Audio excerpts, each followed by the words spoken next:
Salam Yuda Bramajaya. Saya Mahujud SSOS MSI, Jabatan Analis Kebakaran Ahli Muda pada bidang pemadam kebakaran dan penyelamatan BPBD DIY, akan menyampaikan persyaratan sistem alarm dan sprinkler. Sebelum menjelaskan persyaratan sistem alarm dan sprinkler, maka perlu menegaskan terlebih dahulu terkait sistem proteksi kebakaran pada bangunan gedung dan lingkungan sesuai dengan Peraturan Menteri PU nomor 26 PRT/M/2008, yaitu sistem yang terdiri atas peralatan, kelengkapan dan sarana baik yang terpasang maupun terbangun pada bangunan yang digunakan, baik untuk tujuan sistem proteksi aktif, sistem proteksi masif, maupun cara-cara pengelolaan dalam rangka melindungi bangunan dan lingkungannya terhadap bahaya kebakaran.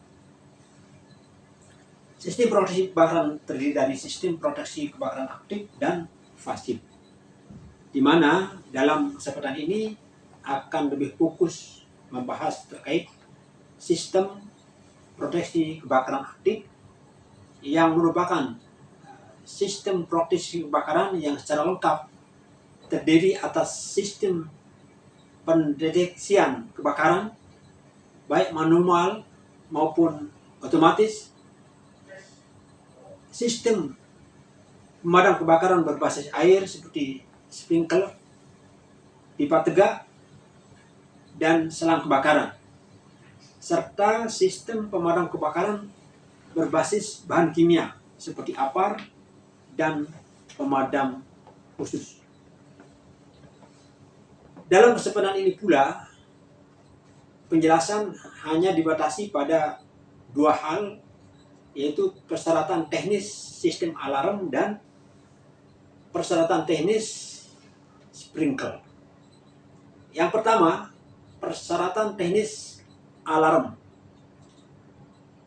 Berdasarkan Peraturan Menteri PU nomor 26/PRT/M/2008 tentang persyaratan teknis sistem proteksi kebakaran pada bangunan, gedung, dan lingkungan, antara lain: pertama, sistem deteksi dan fire alarm harus disediakan dan dipasang sesuai dengan ketentuan Standar Nasional Indonesia atau SNI 04/0225/2000 atau ketentuan terbaru, yaitu persyaratan umur instalasi listrik atau FUIL 2000 dan SNI 03/3985/2000 atau ketentuan terbaru, dan tata cara perencanaan dan pemasangan sistem deteksi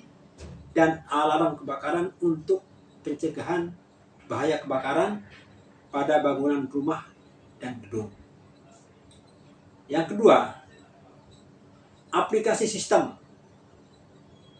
fire alarm untuk bangunan gedung harus mencakup satu atau beberapa hal seperti instalasi sinyal, inisiasi sinyal alarm manual atau otomatis, pantauan kondisi abnormal, aktivasi alarm, aktivasi sistem pemadam, kemudian komunikasi suara atau alarm, layanan supervisi patroli petugas, aktivasi sinyal di luar gedung, dan sistem kombinasi serta terintegrasi.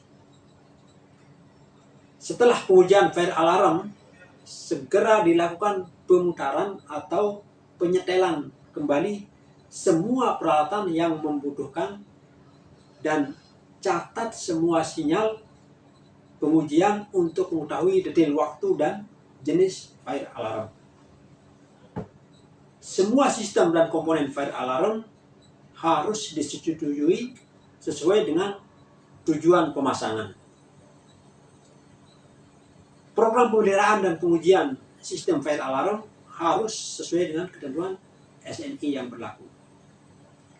Yang ketiga, frekuensi pemeriksaan. Pemeriksaan dan pemeliharaan fire alarm adalah tanggung jawab pemilik atau pengelola gedung dan wajib dilakukan dengan sebaik-baiknya. Yang keempat, frekuensi pengujian. Pengujian dilakukan berdasarkan ketentuan sistem proteksi kebakaran berbasis air. Yang kelima, catatan dan dokumentasi. Catatan inspeksi pengujian dan pemeliharaan harus orisinil, berisi detail prosedur, disimpan oleh pemilik atau pengelola bangunan selama 1 tahun setelah inspeksi dan tersedia apabila instansi berwenang meminta sebagai syarat sertifikat layak fungsi bangunan. Yang keenam, berfungsi baik.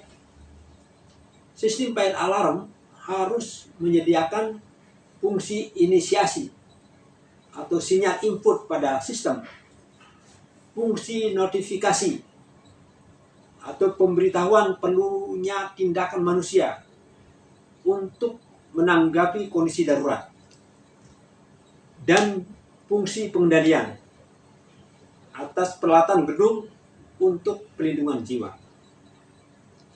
Yang ketujuh, kotak titik panggil manual. Tersedia di dekat setiap jalur exit umum.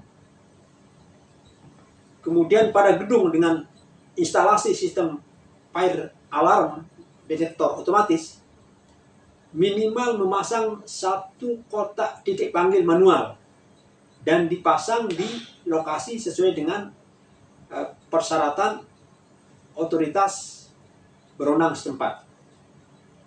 Kemudian harus mudah dicapai, tidak terhalang dan jelas terlihat. Kemudian alarm asap. Penggunaan alarm asap stasiun tunggal dan stasiun ganda harus sesuai ketentuan SNI yang berlaku. Pada sebuah gedung yang memiliki lebih dari 2 alarm asap, harus diatur agar aktivasinya hanya berlaku pada ruangan atau area yang berkaitan saja, tanpa harus mengaktifkan sistem fire alarm seluruh gedung, kecuali diperbolehkan oleh otoritas berwenang setempat. 9. Alat notifikasi suara. Pertama, harus terdengar di atas tingkat rata-rata ambien sebuah hunian pada kondisi normal agar terdistribusi efektif. Kemudian yang kedua, harus menggunakan sinyal yang berbeda dari sinyal suara lain yang digunakan pada bangunan tersebut. Ketiga, notifikasi suara berbentuk rekaman atau live boleh digunakan asal sesuai ketentuan SNI yang berlaku. Sinyal notifikasi suara harus diprioritaskan daripada sinyal yang lainnya. Kemudian yang ke-10, lokasi pengendalian. Indikator alarm, alat kontrol operator, dan komunikasi manual harus dipasang pada lokasi yang sesuai dan dapat diakses otoritas berwenang setempat. 11. Zona. Setiap lantai bangunan pada gedung harus dianggap sebagai zona yang terpisah. Pada luas lantai bangunan lebih dari 2090 meter persegi harus disediakan zona tambahan, di mana panjang setiap zona fire alarm tunggal tidak boleh lebih dari 91 meter pada satu arah, kecuali berlaku persyaratan yang membolehkan. Sistem fire alarm yang mencakup lebih dari 2 zona harus bisa mengidentifikasikan zona asal inisiasi alarm dengan panel annunciator atau kode sinyal. Yang ke-12, layar tampilan. Alarm panel annunciator pada pusat kendalian kebakaran harus menggunakan indikator suara dan visual. Selanjutnya, persyaratan teknis sistem sprinkler. Standar instalasi fire sprinkler ini mencakup spesifikasi teknis dan panduan instalasi sistem sprinkler kebakaran, termasuk desain sistem, pemilihan material, instalasi fire sprinkler. Pertama, ketentuan umum. Sprinkler otomatis harus dipasang dan sepenuhnya siap beroperasi dalam jenis hunian yang dimaksud dalam persyaratan teknis ini atau dalam persyaratan teknis standar yang dirujuk. Yang kedua, pemasangan harus sesuai dengan SNI 03 garis datar 3989 garis datar 2000 atau edisi terbaru. Standar instalasi sprinkler untuk hunian residensial sampai dengan ketinggian 4 lantai atau standar instalasi sistem sprinkler untuk rumah tinggal 1 atau 2 keluarga dan rumah pabrikasi seperti ditetapkan. Yang ketiga, sistem yang sudah ada harus sesuai dengan ketentuan yang berlaku untuk hunian yang sudah ada dan gedung yang sudah ada yang dihuni pada waktu adopsi persyaratan teknis ini. Yang keempat, perpipaan sprinkler yang melayani tidak lebih dari 6 sprinkler untuk setiap daerah berbahaya.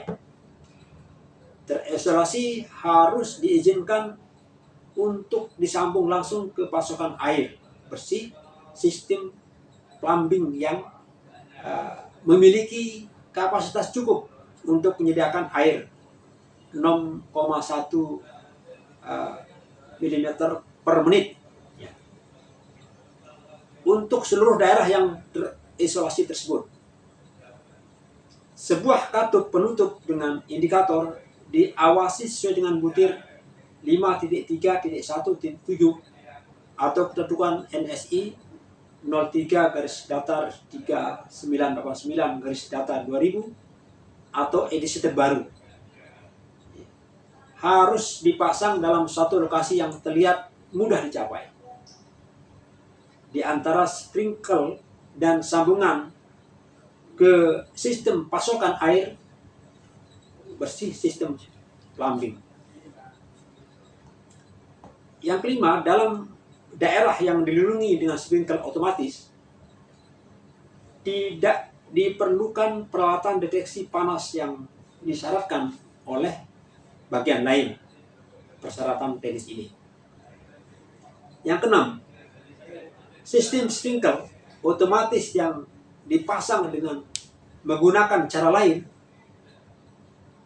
yang diizinkan oleh persyaratan teknis ini harus dianggap sebagai sistem yang disyaratkan dan harus memenuhi ketentuan persyaratan teknis yang berlaku untuk sistem yang diwajibkan.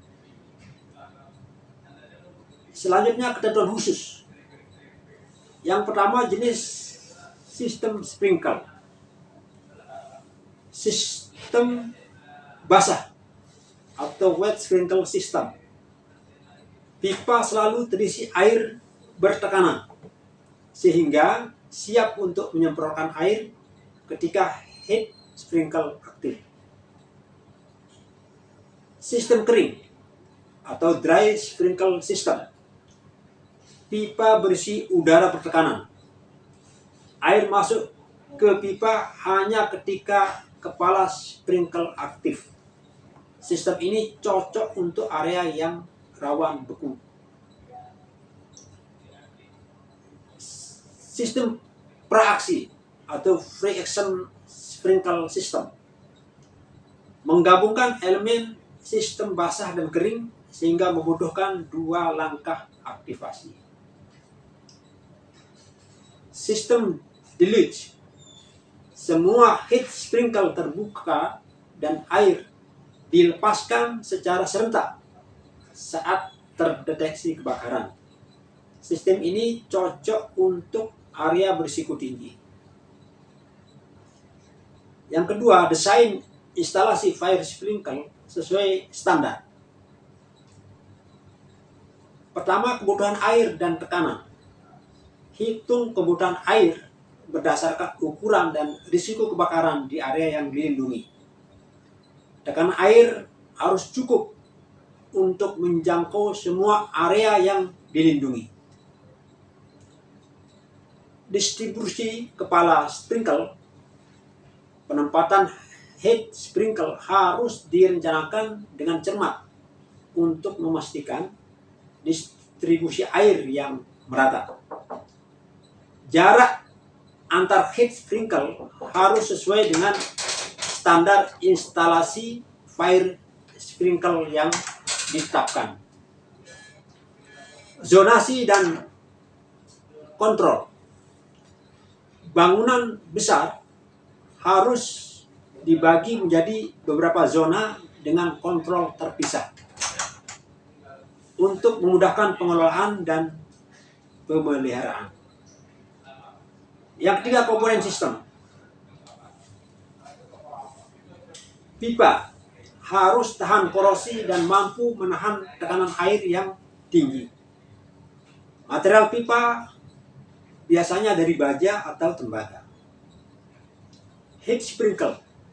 Menurut standar instalasi fire sprinkle, heat sprinkle harus sesuai dengan jenis dan risiko kebakaran di area yang dilindungi. Pilih heat sprinkle dengan rating suhu yang sesuai. Pompa. Menurut standar instalasi fire sprinkle, pompa pemadam harus mampu menyediakan tekanan dan aliran air yang diperlukan untuk seluruh sistem. Kontrol panel harus mudah dioperasikan dan memungkinkan memonitor serta pengendalian yang efektif terhadap seluruh sistem. Yang keempat, prosedur instalasi fire sprinkle sesuai standar. Lakukan survei lokasi dan rencanakan instalasi dengan mempertimbangkan semua faktor risiko yang mungkin terjadi. Pasang pipa dengan metode yang tepat untuk memastikan bahwa tidak ada kebocoran dan aliran air yang lancar dalam sistem. Pastikan head sprinkle terpasang dengan benar dan berada pada posisi yang tepat untuk cakupan maksimal. Setelah instalasi, lakukan pengujian tekanan dan aliran air untuk memastikan semua komponen berfungsi dengan baik. Yang kelima, pemeliharaan dan inspeksi. Inspeksi berkala.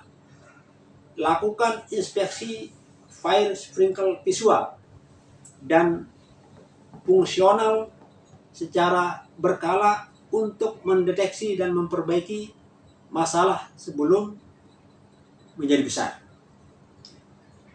Pemeliharaan rutin. Bersihkan dan periksa komponen sistem secara rutin untuk menghindari penumpukan kotoran atau korosi yang dapat menghambat aliran air. Kemudian terakhir, pencatatan dan dokumentasi.